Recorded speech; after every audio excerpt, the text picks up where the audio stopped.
So now we've come to the part where I want to talk about honouring your baby practically.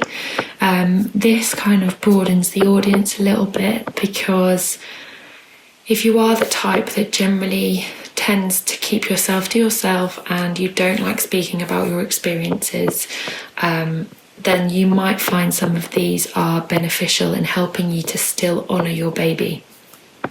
So examples of this are to find something that you can nurture. We chose to plant a cherry blossom tree in our garden, and that's purely because Madison was born in the spring, so all of the blossom was out at that time, and just looking around it always reminds me of her.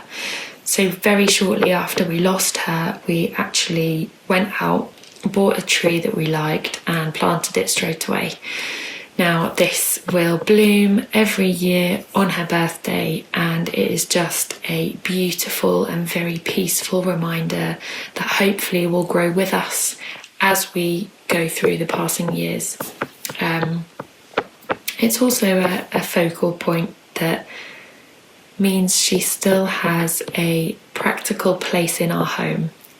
We've actually moved house recently and dug it up from our old house and took it with us, and she's now placed in the front, looking lovely and beautiful outside our new home. So that's one example. Another is that I chose to go away with one of my friends to a jewellery making class, and I actually took the time out. It was just before Christmas, so again a very sensitive time for anyone that's bereaved, Christmas time, and we made our own necklaces. Now obviously I completely focused mine around Madison, and I put her initial on it, and I can wear it as and when I feel that, you know, I want to feel a little bit close to her.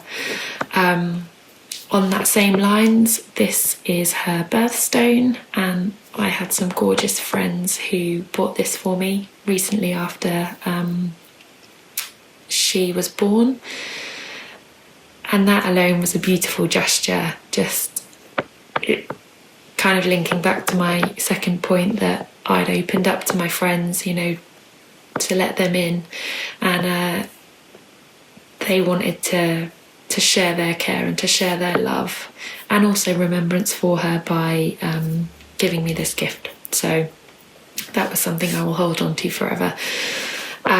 There's plenty of ways in which you can honour your baby, and whether you want to do it silently, you know, something that just you can go to have a few moments and a little bit of reflection or dedication to talk to them, then find something that you know will work for you. But from my experience, having something practically that you can dedicate a little bit of yourself to, whether it's every year, whether it's every now and then, or just whenever you think of them, then I would really recommend doing that.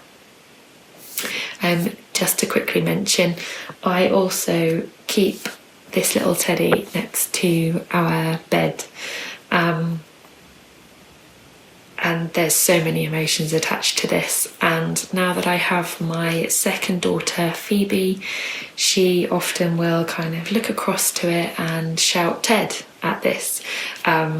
So having something on show which is actually part of Madison, it's engaging the whole family, and it's engaging Phoebe into recognising that as she gets older, there will be elements of Madison around our home which we will feel that we can open up to her about. And naturally, I think that will lead on to a progression about what happened and Madison, because as a family, that's what we've decided to do.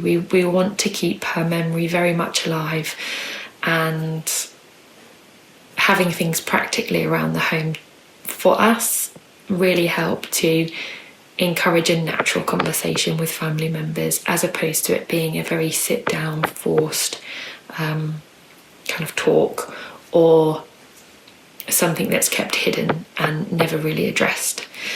So yeah, that would be my third